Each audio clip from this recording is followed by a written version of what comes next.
Selamat datang di Tosansu Channel.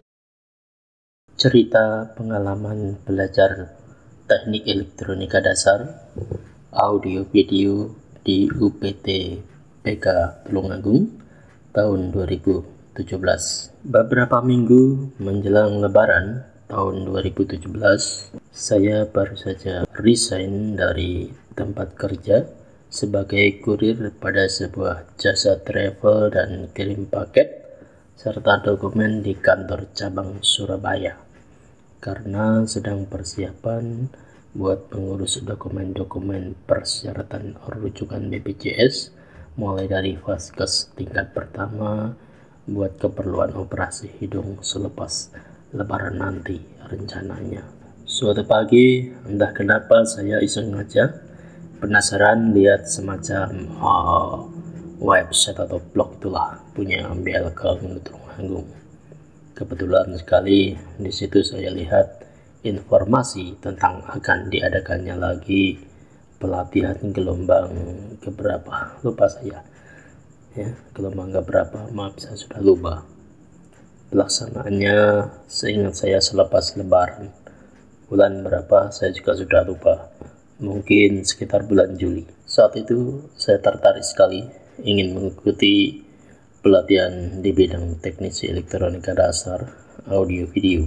Setelah membaca informasi dan persyaratannya, segera saya meluncur ke warnet Satunet.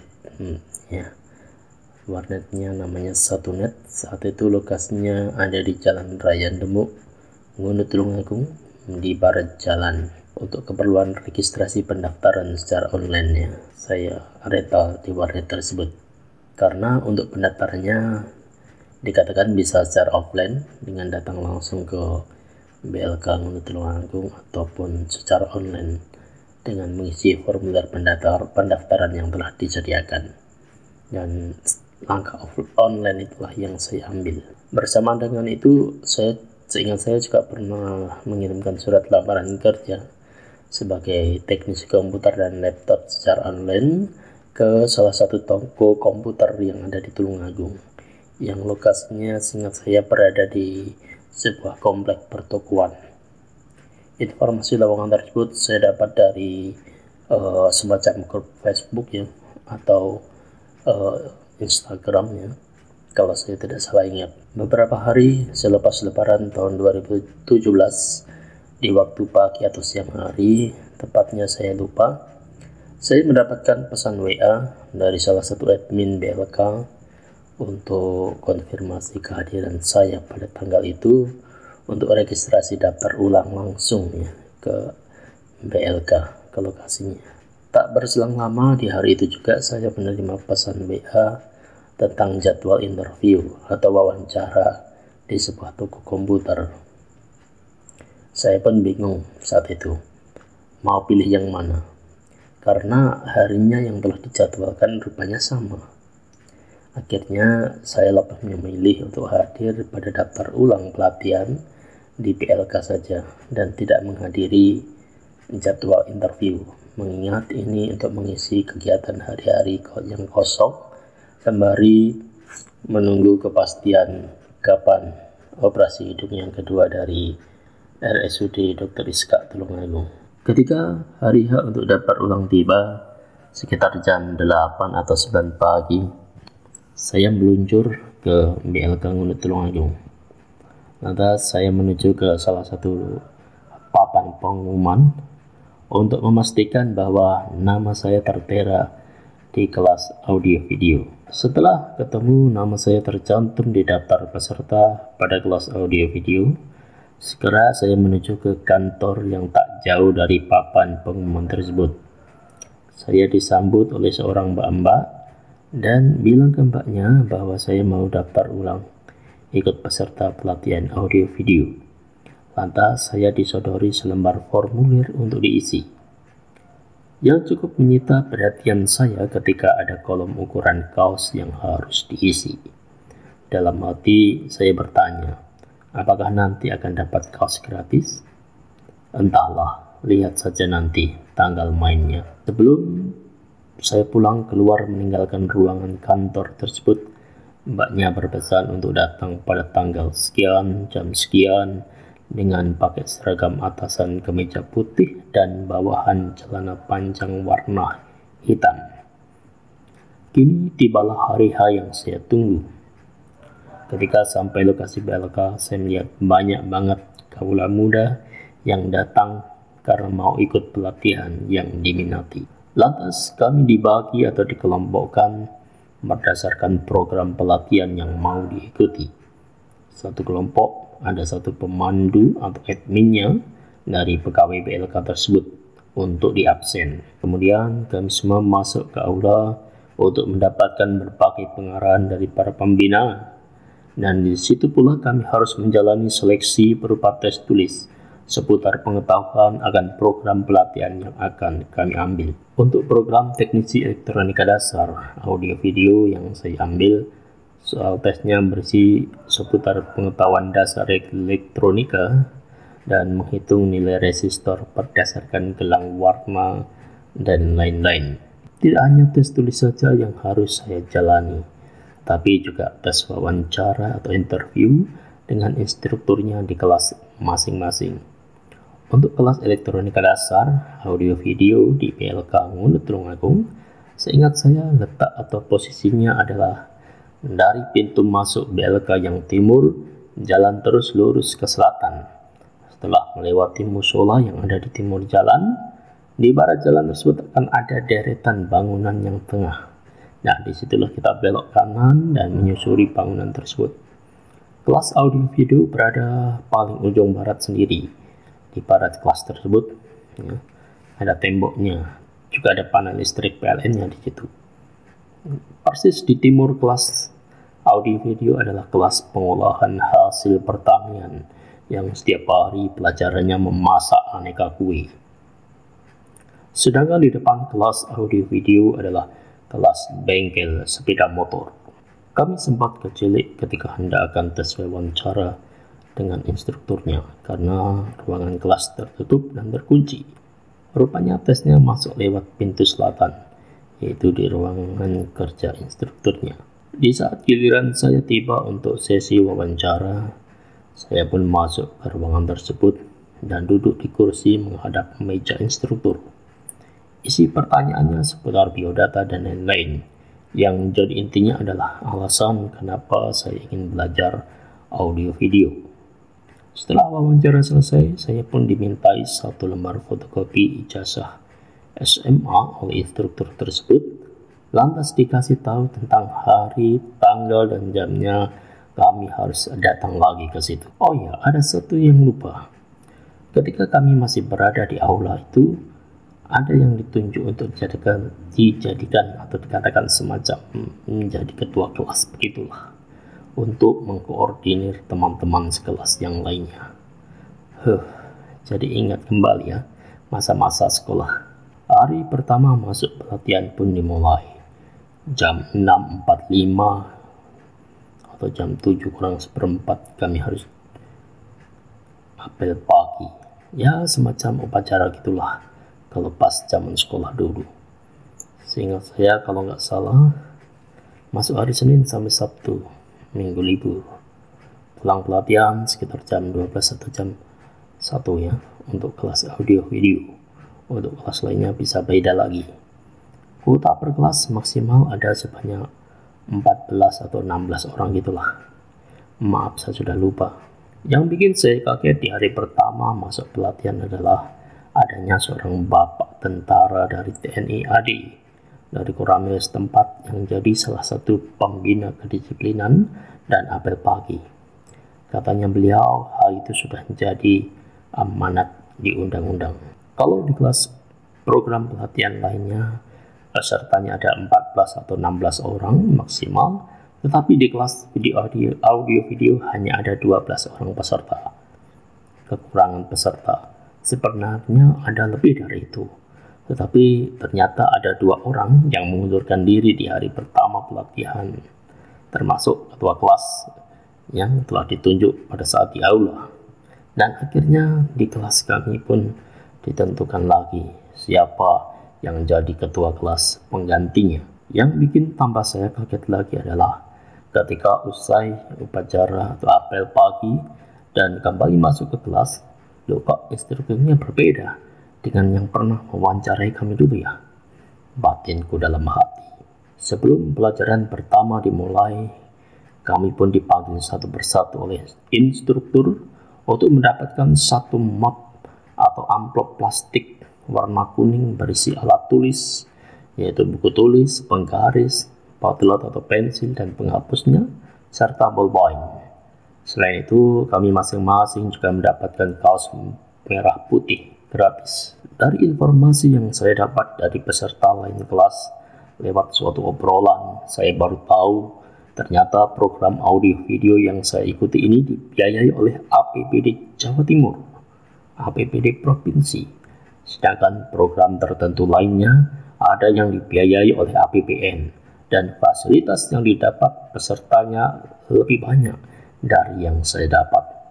Katanya mereka selain dapat alat tulis kantor, kaos merah putih, juga dapat tambahan 2 seragam hem yang beda warna. Setiap jam 10 pagi, setiap kelas istirahat sebentar. Lantas semuanya menuju ke ruangan yang dijadikan ruang makan bersama. Ya, kami dapat sarapan pagi dengan menu yang berbeda setiap hari. Ada yang berbeda di sini. Rupanya setiap kelas itu satu meja panjang. Ya, di meja tersebut sudah ada nama kelasnya dan pesertanya duduk mengelilinginya. Dan yang bikin saya shock, kaget adalah tata cara makannya itu seperti calon tentara di asrama pendidikan militer, seperti yang pernah saya lihat di TV-TV ya, dan dipantau oleh pembina dari Pak Tentara Angkatan Darat itu. Kecuali untuk hari Jumat, kami dapat snack atau kue dalam kardus dan juga air minum dalam kemasan gelas plastik ya. Oleh Bapak Instruktur audio video, kami diberikan kemoceng dan sapu dan dijadwal siapa-siapa yang harus menyapu bersih-bersih kelas setiap harinya. Juga kami diberikan air minum galonan bila mana galon air yang di atas dispenser sudah habis. Tujuan saya ikut pelatihan ini adalah untuk menguatkan dan meningkatkan pengetahuan saya tentang inti elektronika dasar dari yang pernah saya terima dulu saat sekolah SMP maupun saat kursus teknisi komputer dulu. Jadi hanya tentang komponen dan lain sebagainya. Itu yang ingin saya ambil. Dan saya nggak fokus ke materi audio semacam amplifier ataupun video atau TV. Tetapi ternyata kenyataannya jauh dari ekspektasi saya. Pengenalannya ya belum maksimal menurut saya. Dan dari situ pula saya menjadi tambah tertarik juga khususnya untuk audio. Ya, saya paham sih instruktur ingin lebih interaktif dalam proses belajar mengajarnya dibanding dengan didikte.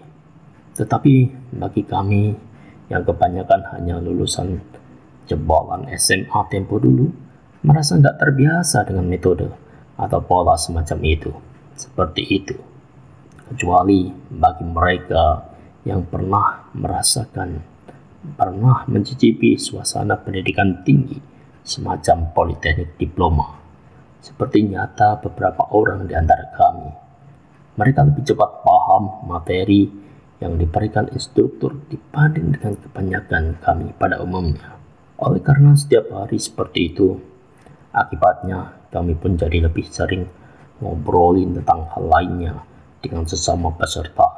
Lalu mau tanya instruktur, bingung apa yang mau ditanyakan. Materinya pun banyak yang belum mudeng, banyak yang belum paham. Dampak parahnya lagi adalah seusai sarapan pagi di ruang makan, kami sekelas audio video agak malas kalau langsung masuk ke kelas lagi dan lebih memilih menghabiskan waktu agak lama ke warung kopi di belakang kelas Buput kalau nggak salah ya. Setiap hari Jumat usai apel pagi, kami semua peserta harus ikut senam dengan seragam kaos merah putih dan bawahnya pakai celana training yang biasa dipakai untuk olahraga senam pada umumnya. Bukan hanya peserta yang ikut senam, tetapi juga pimpinan, instruktur dan pegawai tata usaha dan karyawan lainnya. Setelah senam selesai, biasanya dilanjutkan dengan kerja bakti membersihkan sekitar lingkungan BLK. Peserta diwajibkan bawa sapu atau cangkul atau sabit dari rumah masing-masing. Dan jam 11 siang biasanya sudah pulang dari BLK. Pada suatu hari ada pengumuman yang menyatakan bahwa besok hari Jumat full kerja bakti dan gak ada pelatihan, serta hari Sabtunya libur, tapi diganti hari Minggunya harus masuk karena katanya akan ada kunjungan dari Menteri Tenaga Kerja saat itu. Kalau nggak salah ingat, Bapak Hanif Dakiri yang menjabat. Hari Minggu yang ditunggu pun tiba, tapi sudah setengah hari lebih kami semua menanti Bapak Menteri Tenaga Kerjanya belum juga datang. Menjelang kedatangan beliau, kami semua dikumpulkan di aula. Katanya sih Bapak Menteri akan beri semacam wejangan ke kami semua, tetapi entah kenapa akhirnya batal. Karena batal, oleh pembina kami disuruh masuk ke kelas masing-masing, karena katanya Bapak Menteri akan meninjau kelas satu persatu. Dan benar saja, beliau juga masuk ke kelas audio video serta mewawancarai beberapa di antara kami. Di awal bulan Agustus, sekitar tanggal 6 atau 7, saya absen gak bisa ikut pelatihan, dan sebelumnya sudah menyerahkan surat izinnya kepada instruktur dikarenakan saya harus menjalani operasi hidung yang kedua kalinya ya, dan kali ini operasinya di RSUD Dr. Iska Tulungagung. Sebagai info tambahan, untuk operasi hidung pertama saya sekitar tahun 1989 atau 1990 ketika masih duduk di kelas 2 SD di RSUD Dr. Sutomo, Surabaya.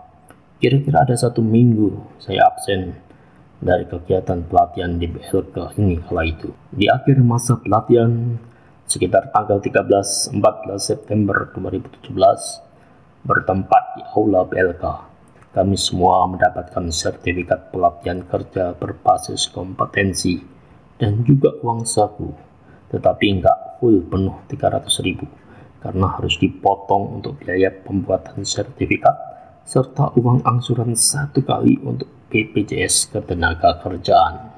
Oleh karena sebagian dari kami merasa belum memadai dalam menguasai materi elektronika dasar, akhirnya beberapa di antara kami, namun pada akhirnya ada juga yang batal ikut, sepakat untuk mengulang materi pelatihan tentunya dengan instruktur yang berbeda di BLK tersebut, yaitu memilih instruktur listrik yang katanya beliau juga pernah jadi instruktur elektronika dasar.